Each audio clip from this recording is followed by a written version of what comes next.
안녕하세요. 와인의 장우석입니다. 와인의 이준형입니다. 예. 저희가 이제 그 미국의 경제 지표에 대해서는 사전에 좀 더 일찍 저희 준비를 해서 좀 말씀을 드렸어야 되는데 좀 늦은 감이 있습니다.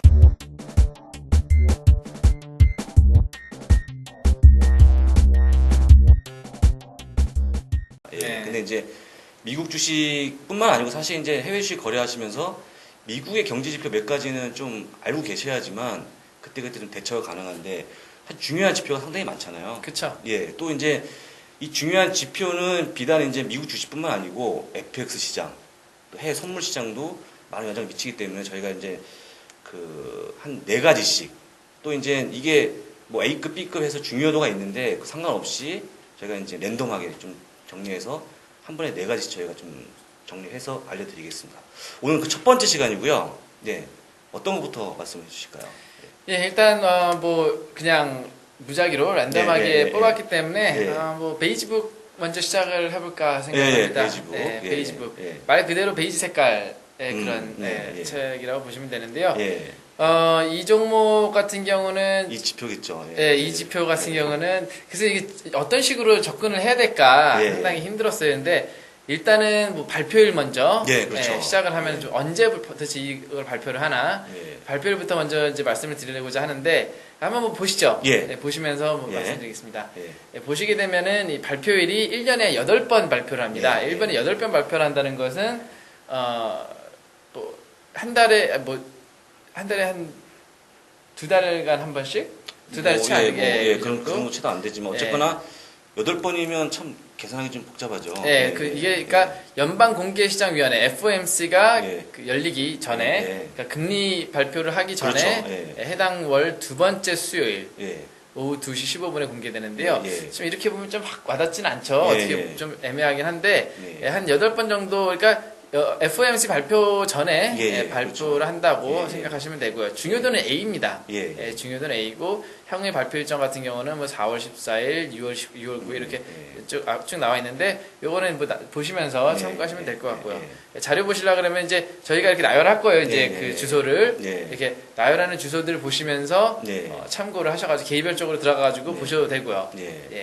기본적으로 중요도가 A 플러스까지 있는데 이제 저희가 설명을 나중에 쭉 드리겠지만 당연히 제일 중요한 거는 고용 지표, 주택 지표. 이거는 이제 그 FOMC 회의에서 인플레이션 그 가늠하고 또 그거에 따라서 금리 정책을 결정하는데 아주 중요한 요인이기 때문에 그게 이제 중요도가 상당히 높을 것 같고 이것도 사실 이제 그 FOMC 열리기 전에 나오는 거기 때문에 상당히 영향을 많이 주는 거거든요. 그렇지만 A 플러스까지는 아니고 A 정도로 보시면 될 것 같고요. 그렇다면 이제 어떤 내용을 담고 있느냐? 그렇죠. 사실 뭐 내용을 먼저 소개시켜드려야 할지, 뭐 발표를 먼저 소개시켜드려야 할지 애매했는데요. 일단은 뭐 언제 소개시켜드릴 건 내용들도 소개시켜드리니까 이제 후자로 해가지고 소개시켜드리도록 하겠습니다. 내용은 일단 뭐 간단하게 말씀드리자면은 이제 Fed, 그러니까 연방위원회가 정기적으로 발표하는 경기 동향지표 보고서라고 보시면 됩니다. 그리고 아까 말씀드렸듯이 이 책의 색깔이 베이지이기 때문에 베이지북이라고 되게 단순하죠. 한번 뭐 내용 같이 한번 보겠습니다. 내용 보시게 되면은 아까 말씀드렸듯이 경기 동향 보고서인데요. 예전에는 이게 레드북이라고 불렸습니다. 책이 이제 빨간색이어가지고 레드북이라고 불렀었는데요. 1970년부터 발행을 하면서 시작을 계속했죠. 근데 이 레드북이 각 지역별 경제 상황을 요약하면서 발행을 했는데요. 이거는 아무나 볼 수 있었던 건 아니고 고위 관료들만 볼 수 있었던. 그 이후 1983년부터 이제 일반들에게도 공개가 되면서 색깔도 또 베이지색으로 바뀌고 지금 이제 우리가 말하는 베이지북으로 바뀌면서 일반인들한테 공개해주는 그런 겁니다. 어떤 내용에 속해 있냐면은 12개 지역에서 그 연방위원회 페드가 산업 생산 활동이라던가 소비 동향, 물가, 고용시장 상황 등 같은 거를 경제 정책 결정을 중요한 지표들을 조사하고 요약한 건데요. 아까 말씀드렸듯이 FOMC 발표 전에 발표되는 거기 때문에 지금 내용들을 보게 되면은 뭐 소비자 동향이라던가 물가라던가 금리 결정을 하는데 상당히 중요한 그런 내용들을 담고 있다고 보시면 됩니다. 그렇군요. 처음에 이게 그 책임이 빨간 책이었네요. 상당히 빨리 바뀌었어야 되는 사실 색깔이었고요. 다소 이제 또 오해를 불러올 수 있기 때문에. 근데 이게 참 재밌는 게요. 좀 얘기가 좀 엇나가서 좀 그렇지만 한국에서는 빨간 책이라 그러잖아요. 중국에서는 이 황색 책이라고 합니다. 네. 베이지 가까운. 예. 지금 우리가 말하는 게 똑같은 내용을 말하는 거 맞죠? 예. 왜 그러냐면은 중국에서는 이 빨간색이 상당히 좋은 의미로 쓰이잖아요. 예, 그리고 황색이라고 부르는 이유가 뭐냐면은 그런 이상한 이제 성인들 잡지라는 책을 갖고 들어올 때 황색 종이에 싸가지고 갖고 들어왔다고요. 예, 그래가지고 황색 책이라고 많이들 불린다고 하더라고요. 예, 이제 개념마다 틀린 그렇죠. 거죠. 예, 이게 굳이 뭐 그 깊은 얘기 안 해도 서로 다 이렇게 알아듣는 간단한 그런 이야기였습니다. 예, 베이지 책이라고 부르면은 중국에서 봤을 때 또 이상한 책이라고 볼 수도 있는 거잖아요. 그래서 이제 제가 왜 이 말씀을 드렸냐면 빨간 책이었을 때는 아무나 못 보겠다는 거죠. 자기들끼리만 봤는데 그렇죠. 이게 베이지 색깔 바뀌면서 다 공개가 됐다는, 사실 그래서 좀 힌트를 얻었는데 또 그런 의미로 해석을 하실 수 있으셨겠네요. 네. 이렇게 말씀드린 이유는 이제 꼭 좀 기억해 달라는 차원에서 말씀드린 거고요. 첫 번째 베이지북에 대해서 좀 알아봤습니다. 네. 다음 또 다른 지표에 대해서 또 볼까요? 네, 그 다음에 이제 최근에 이 또 관심이 많이 쏠리고 있는 비즈니스 인벤토리. 그러니까 한국말 치면 기업 재고죠. 기업 재고인데요. 이 기업 재고도 요즘은 상당히 경기가 회복되면서 또 많은 관심을 쏠리고 있는데요. 언제 발표하느냐, 날짜가 상당히 중요합니다. 2개월 전 데이터를 매월 중순 15일 전후 오전 8시 30분이요. 그러니까 2개월 전 데이터라는 건 뭐냐면은 지금이 4월이잖아요. 4월이죠. 그러니까 4월 달 발표되는 비즈니스 인벤토리는 2월 달 비즈니스 인벤토리를 발표해주는 그런 내용이라고 생각하시면 됩니다. 그래서 15일 전후 중순 해가지고 매월 중순에 이제 8시 30분 개장 전에 발표가 된다는 것도 중요한 포인트인데요. 원래는 이 중요도를 보시게 되면 C-입니다. 한번 차트 보면서 설명해 드릴까요? 아까 말씀드렸듯이 이제 개장 전에 발표되고 중요도를 살펴보면 C-인데 아까 전에 말씀드렸던 베이직보다는 좀 중요도가 낮은데요. 이게 중요도가 C-라고 하지만은 상황에 따라도 틀립니다. 왜냐하면 지금 같은 경우는 경기가 회복되고 있는 상태이기 때문에 이 기업 재고가 얼마나 많이 남았느냐 적게 남았느냐에 따라서 또 경기가 회복을 하느냐 아니면 뭐 회복을 못하느냐 이 해석이 다르게 해석될 수가 있거든요. 그래서 지금 일반적으로는 C-지만 지금 같은 상황에서 저는 중요도는 B 정도로 두고 싶은 그런 게 그렇게 보고 있고요. 향후 발표 일정 같은 경우는 개별적으로 이제 살펴보시면 되고 다음에 발표될 게 이제 14일이 발표네요. 이번 달 14일. 개별적인 자료 같은 경우는 밑에 보시는 이 사이트로 들어가지고 보시면 되지 않을까라는 생각을 합니다. 원래 굉장히 정확한 걸 좋아하는데 보면 발표 일정을 보면 뭐 15일 전후, 15일 즈음 이렇게 해서 날짜가 이제 꼭 15일 아니고 뭐 5월 14일, 6월 11일, 7월 14일 그렇게 돼 있는 게 뭐 15 중순 뭐 목요일, 셋째 주 목요일, 뭐 수요일 이런 식으로 이제 보통 결정이 되는 그런 케이스가 많기 때문에 15일이다, 뭐 14일이다 딱히 말씀드리기 힘든 그런 그렇기 때문에 이렇게 나오는 거예요. 그럼 기업 재고가 어떤 내용을 담고 있는지 한번 알아보도록 하겠습니다. 일단 뭐 말 그대로 기업 남아있는 재고량을 말하는 거겠죠. 한번 화면 보면서 살펴보시죠.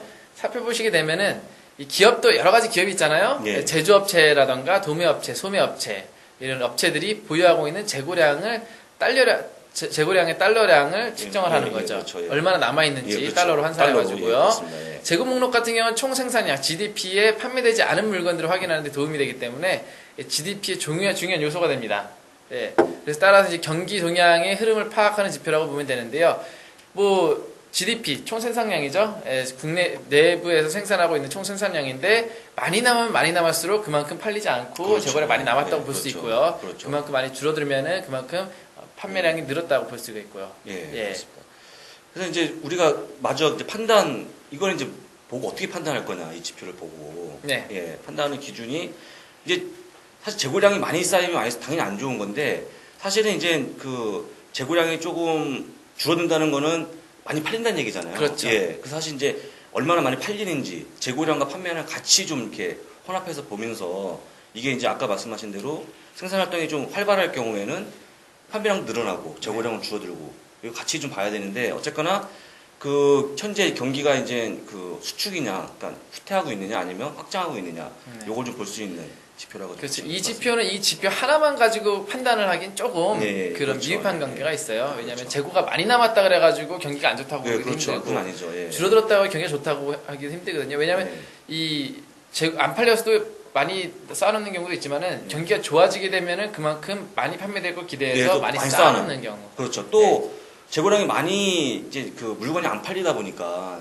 많이 안 만들어서 재고량이 줄이는 예, 그런 경우도 있기 그렇기 때문에 여러 가지 지표와 함께 봐야 되는 그런 지표이기 때문에 뭐 중요도가 그래서 C-라고 보시면 될 수 있을 것 같습니다. 그래서 이제 뭐 저희가 브리핑에서 최근에 이제 그 이 수치, 이 지표에 대한 동향을 한번 차트로 좀 보여드리고 있는데 네, 차트 같이 한번 보시죠. 같이 보겠습니다. 네. 차트를 보시게 되면은 이제 그 세 가지를 지금 여기 나오고 있는데요. 예. 처음에 나오는 게 리세션이죠. 리세션 경기의 흐름을 말을 예, 하는 겁니다. 예. 보시게 되면 리세션이 2000년도, 2002년도 전에 조금 있었고요. 살짝 있었고요. 예. 최근에 이제 긴 리세션이 그렇죠. 있었죠. 이제 예. 침체기가 예, 그렇죠. 지금 끝나갔다고 이제 표기가 되고 있는데요. 예. 보시게 되면 파란색이 세일즈입니다. 판매. 예, 판매량. 이제 오렌지색이 인벤토리 예. 재고량인데요. 예, 그렇죠. 보시게 되면 리세션이 지금 지나간 상태잖아요. 예. 근데 지나가기 바로 직전부터 판매가 급격히 상승을 하기 시작합니다. 예, 그렇죠. 예. 근데 이제 인벤토리가 또 똑같이 따라서 늘어나게 되는 그렇죠. 거 보이죠. 예, 그렇죠. 근데 인벤토리는 늘 조금씩 늦게 반응을 하는 거예요. 예, 그렇죠. 판매가 늦게 반응하는 그렇죠. 걸 보실 수가 판매하는 걸 있는데, 보고 예, 그렇죠. 가능하죠. 예. 그렇기 때문에 판매량이라던가 지금 경기 상황을 보면서 예. 인벤토리 이 재고를 확인을 해야 된다는 겁니다. 지금 상황을 보시게 되면은 예. 리세션이 일단 끝난 상태고 예. 판매량이 먼저 반응을 보였죠. 판매량이 예. 늘어나기 시작하면서 예. 리세션이 끝나고 예. 그리고 그 뒤에 이제 재고가 늘어나는 예. 그런 현상을 볼 수가 있는데 예. 지금은 재고가 늘어나면 늘어날수록 좋다고 볼 수가 있어요. 예, 그렇습니다. 경기가 회복하는 분위기에서 판매가 늘어나기 때문에 예. 이제 그런 걸 미리 맞춰가지고 재고량을 늘리는 그런 예. 분위기라고 볼 수 예, 있고요. 그렇습니다. 이제 반대의 경우 같은 경우는 이제 뭐 줄어들기 시작하면은 지금 좀 안 좋은 경기로 갈 수 있다라는 그런 걸 볼 수가 있고요. 하여간 차트에서 보니까 야, 진짜 금융위기 때 상당히 안 좋았었네요. 차트가 그냥 그렇죠. 예, 급격히 하락하고 주저앉는 게 상당히 어려웠던 것 같고 또 이제 그 판매량, 그러니까 그 재고량을 판매량으로 나눠서요. 또 이 수치를 갖고 이제 그 표를 보면서 지금 상황이 어떤지를 알 수가 있는 거거든요. 그렇죠. 예, 그게 이제 또 다음 차트에 나오고 있는데 비율을 비교한 차트인데요. 그렇죠. 예. 한번 보시면서 예. 살펴보겠습니다. 예. 보시게 되면은 뭐 그 재고량과 판매량을 비교를 한 건데요. 예, 이거는 이제 반대로 선이 떨어지는 경우가 판매량이 늘어나고 늘어나는 재고량이 거죠. 줄어드는 그렇죠. 이제 경기가 좀 확장하고 있는 그런 상황이 나타나기 그렇죠. 때문에 예. 최근에 보게 되면은 상당히 저조하다는 걸 볼 수가 있죠. 예, 많이 그렇습니다. 많이 떨어졌다는 걸 볼 수 있는데 이게 예. 무슨 소리냐면은 인벤토리가 재고가 많이 줄어드는 상태에서 그러니까 판매는 계속 늘어나고 있다는 예, 거죠. 그렇죠. 예. 예. 급격히 늘어나기 때문에 확 떨어졌는데요. 예. 지금 뭐 1.26에서 1.25로 떨어지고 뭐 예. 그 후로 조금 차후로 계속 떨어질 가능성이 상당히 높아 보이는 그런 상황입니다. 예. 리세션이 침체기가 끝났기 때문에 판매가 예. 급격히 늘어나고 이제 점점 이 늘어나는 판매량에 그 따라 붙으면서 예. 이제 재고를 늘리기 시작하면은 다시 또 이게 회복세를 찾으면서 네, 그렇습니다. 어느 정도 선을 유지하겠죠. 예. 이런 그 인벤토리와 세일즈, 그러니까 재고와 판매의 그 비율을 비교하는 게 변동성이 크면 클수록 그만큼 경기 상황이 안 좋다라는 겁니다. 그렇군요. 예. 이게 시간이 이게 금방 지나네. 이거 이제 간단하게 하려고 했는데 어쨌거나 이제 그 이번 시간은 베이지북, 그다음에 이제 비즈니스 인벤토리까지 알아봤고요. 다음 시간에 이어서 나머지 두 개 준비한 게 있는데 또 마저 설명을 좀 드리도록 하겠습니다. 네. 감사합니다.